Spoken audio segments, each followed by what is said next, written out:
আল্লাহর বাবা নাই, দাদা নাই, আমাদের মতো আত্মীয় স্বজন নাই, সন্তান নাই, স্ত্রী নাই। এজন্য আল্লাহ বলেন আমি আমার নামটা নিজেই রেখে দিয়েছি।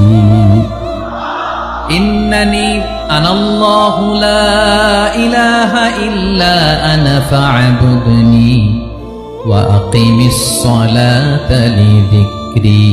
আল্লাহ নিজের পরিচয় দিয়ে বলেন ইন্নানি আনাল্লাহ, আমি হলাম আল্লাহ। তিনি কে? লা ইলাহা ইল্লা আনা, আমি ছাড়া কোনো ইলাহ নাই। তাই ফা'বুদনি, আমি আল্লাহর ইবাদত করো।